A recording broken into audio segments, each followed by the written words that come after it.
And here we have 5.5, the Poisson probability distribution.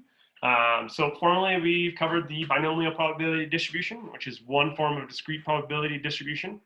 The Poisson distribution is a discrete probability distribution that applies to occurrences of some event over a specified interval. Usually think of it as a time interval. Poisson distributions are often used for describing the behavior of rare events with small probabilities, so things with very, very small probabilities. So such events are radioactive decay, arrival of people in lines, eagles nesting in regions, patients arriving at an emergency room, crashes on the Massachusetts Turnpike, just for example. So for example, suppose your Ivinson Hospital experiences, right? The Ivinson here in Laramie, Wyoming, has a mean of 4.5 patients arriving at the emergency room on Fridays between 10 p.m. and 11 p.m. We can use a Poisson distribution to find the probability that for a randomly selected Friday, exactly 4 or 10 or 10, 20, 30, 5, 6, whatever value we want, arrive at the ER between 10 and 11 p.m. So here's how we calculate the Poisson distribution. Basically, the Poisson probability of x, in other words, the event occurring x times, is going to be the mean raised to the x, the number of times it occurs, times e raised to the negative mu divided by x factorial. X, again, is the number of occurrences that you're looking for in that time interval. So in our Ivinson Hospital, if there was 4 patients that we're looking at, x would be 4. By the way, mu is the mean number of occurrences of the event, right? In that last example, we had 4.5. So that would go in there. And then we calculate this out for the probability of getting exactly 4 people coming from that 10 to 11 p.m. on Fridays. So some of the requirements, though, before we go and use it, is that the random variable x is the number of occurrences over an event over some specified interval. 2, the occurrences must be random. The occurrences must be independent of each other. The occurrences must be uniformly distributed over the interval being used, okay? Now the parameters for the Poisson distribution, the mean mu, we know how to calculate that already. The standard deviation is sigma is equal to the square root of the mean. Kind of nice, pretty easy calculations. Okay. Differences. A Poisson distribution differs from a binomial in these fundamental ways. A binomial distribution is determined by the sample size n and the probability p.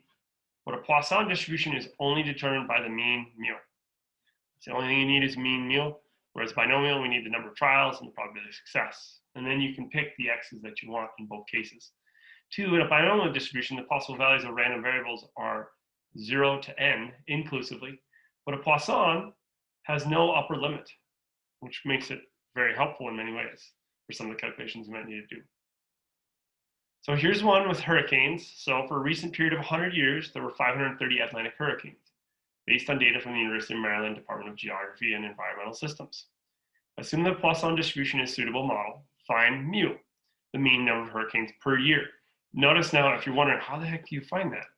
Mean number of hurricanes per year. How many years went by? 100. How many hurricanes are there? 530. So 530 divided by 100 gives us the number of hurricanes per year, 5.3. If P of X is the probability of X Atlantic hurricanes in a random selected year, find the probability of 0 hurricanes, 2 hurricanes, and 9 hurricanes.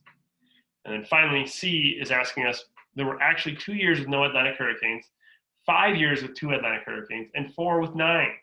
How do these actual results compare to the probabilities found in part B? Does the Poisson distribution appear to be a good model in this case? All right, so we'll tackle A. Like I said, it's the number of hurricanes divided by the number of years. So that's how we get the 5.3. So that's going to be our mu. So when we go and plug that in, that's the mu right here, 5.3 and 5.3 here. Now, when we want to figure out x is defined from here. X is equal to 0, x is equal to 2, x is equal to 9. If we do x equals 0, we just put it in for the right places. By the way, 0 factorial, by rule, is 1. Okay? So basically, the probability of 0 hurricanes is 0.00499. In other words, it's half a percentage point, like 0.5%, right? And probability of 2 hurricanes is about a 7% chance of that happening. And 9 hurricanes is about 4.5%. Now what we can do if we want to compare those to the actual and what we expect, so the actual number of years with 0 hurricanes was 2. The actual number of years with 2 hurricanes was 5. How about with 9 was 4. So expected numbers of years in Poisson. So how do we calculate this out? Well, we could multiply this by 100 because there's 100 years over the time horizon. So in other words, we'd expect basically half a year or half a hurricane to have basically 0 hurricanes. It's probably easier to interpret this one, right? For this one, we have 7 years where we'd have 2 hurricanes. And there was actually 5 years that we had 2 hurricanes. So, well, it seems like this is not too bad of a fit. It would be all right for us to use. It's not perfect, but nothing is probably perfect in terms of modeling applications. Let's return to the ER one. So you kind of already told you some of the things we needed to know about it, right? We could calculate this out if you wanted, but basically 4.5 is my mu, exactly 4 is my x, and I can calculate that out.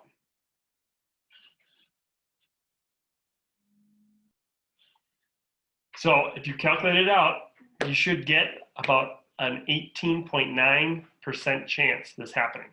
And if you actually were to round this, you'd actually probably have 19% even of having this occur. Now, one thing that's nice about the Poisson distribution is that we can use this as an approximation to the binomial. So the Poisson distribution is sometimes used to approximate the binomial distribution when n is large and p is very small. So one rule of thumb is to use such an approximation when the following requirements are both satisfied. That is, the sample size is greater than 100, or like the number of trials, and n times p, the number of successes, is less than 10. So it's basically less than a 10% chance of it actually being accurate to have happening. Then we can say that mu is equal to n times p. But really, you got to make sure that these requirements are met, and then you got to state that you're going to use this if you're going to use these kind of things.